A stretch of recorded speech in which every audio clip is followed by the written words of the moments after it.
నమస్తే. ఇన్నాళ్ళు నన్ను సపోర్ట్ చేస్తూ, ఎంకరేజ్ చేస్తూ మీ ప్రేమని నాకు అందిస్తున్న ప్రతి ఒక్కరికి కృతజ్ఞతలు. అలాగే ఈ వీడియో కూడా ఖచ్చితంగా మీకు ఉపయోగపడుతుంది. లైక్, షేర్ అండ్ సబ్స్క్రైబ్ చేసి మీ సపోర్ట్‌ని నాకు అందించండి. అలాగే ఈ వీడియో పట్ల మీకున్న అభిప్రాయాన్ని కామెంట్ సెక్షన్‌లో కామెంట్ చేసి తెలియజేయండి. ఇప్పుడు వీడియోని చూద్దాం. నమస్తే, వెల్కమ్ టు అవర్ ఛానల్. నేను పద్మిని. ప్రస్తుతంతో పాటు ప్రముఖ ఆధ్యాత్మికవేత్త, ప్రముఖ న్యూమరాలజిస్ట్, లక్ష్మీ నరసింహస్వామి ఉపాసకురాలు శ్రీమతి స్రవంతి గారు మనతో పాటు ఉన్నారు. మాట్లాడదాం. నమస్తే అక్క. నమస్తే పద్మిని. అక్క, శుక్రవారం బహుళపక్ష అష్టమి వచ్చేస్తోంది. జ్యేష్ఠ బహుళపక్ష అష్టమి కాలాష్టమిగా జరుపుకుంటాం. శుక్లపక్షం కూడా శుక్రవారం వచ్చింది. బహుళపక్షం కూడా శుక్రవారం వస్తాం. అద్భుతం కదా.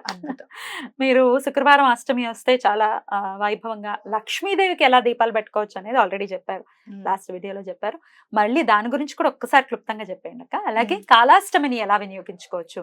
ఎప్పుడు మరి అందరూ చెప్పేదే వింటూనే ఉంటారు, మన వాళ్ళందరికీ కూడా పరిపాటే కుష్మాండ దీపం. మరి అదే పద్ధతిలో చెప్తున్నారు, ఇంకేమైనా చెప్తున్నారా? అసలు ఎట్లా, దేనికోసం ఈ రోజున మనం యూటిలైజ్ చేసుకోవచ్చు అక్క?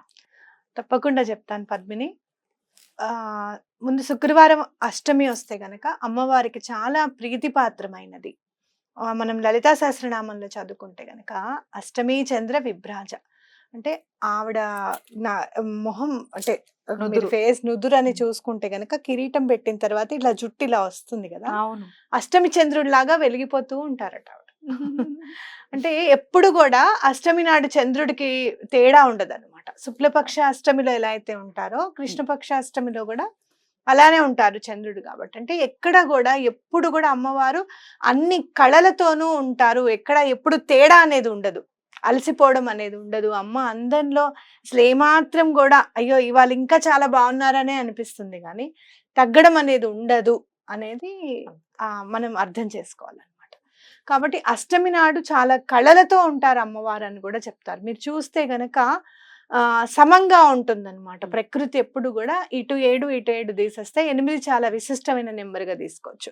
అందుకే మనం న్యూమరాలజీలో కూడా 9 నెంబర్లు తీసుకుంటే ఇటు 4 తీసుకుంటే 5వ నెంబర్ చాలా విశిష్టంగా పనిచేస్తుంది అనేది మనం ఖచ్చితంగా చెప్పుకోవచ్చు అనమాట.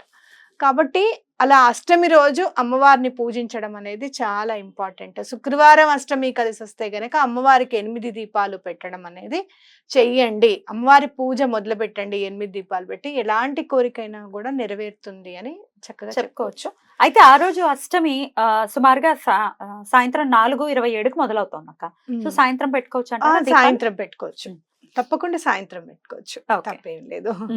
చక్కగా పొద్దున కూడా చేసుకోవచ్చు అమ్మవారికి, సాయంత్రం కూడా విశేషంగా చేసుకోవచ్చు. మీరు 8 దీపాలు అమ్మవారి ఆరాధనలో కానీ ఇప్పుడు మనం కాలభైరవుడి ఆరాధన గురించి కూడా చెప్పుకుంటే గనక సువాసన ఉన్నవి అంటే చాలా ఇష్టం అనమాట అమ్మవారికి కానీ కాలభైరవుడికి కానీ. కాలభైరవుడికి విశిష్టంగా చెప్పుకోవాలి. అసలు కాలభైరవుడిని అనగానే చాలా మంది భయపడిపోతారు అనమాట. ఎందుకు అనంటే శివుడికి కోపం వచ్చినప్పుడు ఆయన అసలు అంత కోపం ఉన్న వ్యక్తిని మనం పూజించకూడదు, ఇలాంటివన్నీ ఉంటాయి అన్నమాట. అయితే ఎప్పుడైనా కూడా మనలో ఉన్న అసుర గుణాలు ఏవైనా కూడా మనం కోల్పోవాలన్నప్పుడు అసుర గుణాలు అనేవి మనలో ఉండకూడదు. నెగటివ్ ఎనర్జీ అనేది మన ఆలోచనలను కానీ మన ఇంట్లో కానీ మన ఒంట్లో కానీ ఉండకూడదు అని అంటే గనక ఇలా కాలభైరవుణ్ణి పూజించుకోవడం అనేది చాలా మంచిది అని ఖచ్చితంగా చెప్పుకోవచ్చు. లేకపోతే గనక పూర్వజన్మ పాపాలు ఉంటేనే శని భగవానుడు కర్మ ఫలితాలు ఇస్తాడు అని కూడా మనకు తెలిసిన విషయమే. మరి అలాంటి శని భగవానుడిని సైతము మనము అంటే మనకి అనుకూలంగా మార్చుకోవాలి అని అనుకుంటే గనక తప్పకుండా కాలభైరవుడిని పూజించాలన్నమాట. ఎందుకు? కాలానికి అధిపతి కాబట్ట. కాలానికి అధిపతి. అలాగే ఏదైనా ఒకటి చిన్నప్పుడు నేను చదివాను, there is nothing permanent in this world except change. Change is permanent, ఎప్పుడు మారుతూనే ఉంటుంది.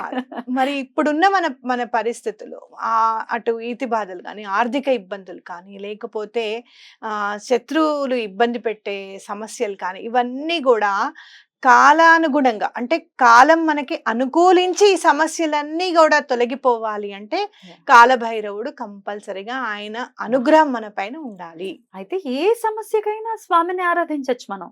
అయ్యయ్యో ఆయనను పూజించద్దు, ఆయనను పూజించద్దు. అసురులు అయితే భయపడతారు, మనం ఎందుకు భయపడతాం కదా. ఏమిటో సరే, మీరు చెప్పాల్సింది చెప్పండి అక్క. చేసుకోవాల్సింది వాళ్ళు చేసుకుంటారు, అది కూడా భగవతేచ్ఛ కదా. ఈశ్వరుడు అనుగ్రహం ఉంటేనే కాలభైరవుడు అనుగ్రహాన్ని పొందొచ్చు. ఉగ్రము అని అంటే కోపం వచ్చినప్పుడే ఉగ్రంగా మారుతాం కదా.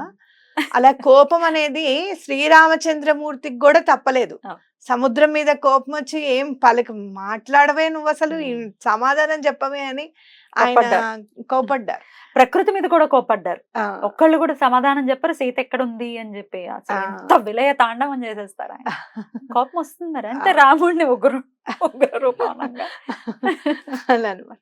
కాబట్టి అట్లా ఎప్పుడు కూడా అలాంటి ఉగ్రం ఉంటే గానీ కొన్ని సమస్యలు తగ్గవు. గట్టిగా మాట్లాడితే గానీ పనులు అవ్వవు అంటావు చూసావా, అట్లాంటివి అన్నమాట. కాబట్టి ఎటువంటి పరిస్థితుల్లోనూ అలాంటి సమస్యలు చాలా ఉన్నాయి. అగమ్య గోచరంగా ఉంది జీవితం. అసలు ఈ భగవంతుడిని నమ్మాలా వద్దా అనే సంక్లిష్ట పరిస్థితుల్లో ఉన్నప్పుడు తప్పకుండా కాలభైరవుణ్ణి తప్పకుండా పూజించండి. ఎలా పూజించమంటారు? మీకు తెలుసు కూష్మాండ దీపం పెడితే చాలా మంచిది అనేది. అయితే కొన్ని సమస్యలకి నేను చూస్తాను పద్మిని, ఆ కూష్మాండం కొనుక్కునే పరిస్థితులు కూడా ఉండవు. అష్టమి అని అన్నప్పుడు ఇవాళ 300 ఉన్నది 500 అలా కూడా పెరిగిపోతుంది. ఆ డబ్బులు కొని పెట్టుకోవచ్చు, ముందు కొని పెట్టుకోవచ్చు. అది ఎలాగో నిలవ కూడా ఉంటాయి. అవునవును, ముందు కొనుక్కొని పెట్టుకోవచ్చు. సోమవారం నాడు మాత్రం కొనకండి, ఎటువంటి పరిస్థితుల్లోనూ ముట్టుకోకూడదు అనమాట సోమవారం నాడు. అయితే అది కోసేటప్పుడు కూడా తప్పకుండా మీ ఇంటి మగవాళ్లతో మాత్రమే కోయించండి. ఆడవాళ్ళు ఎప్పుడు కూడా ఘాటు పెట్టకూడదు, అది గుర్తు పెట్టుకోవాలన్నమాట.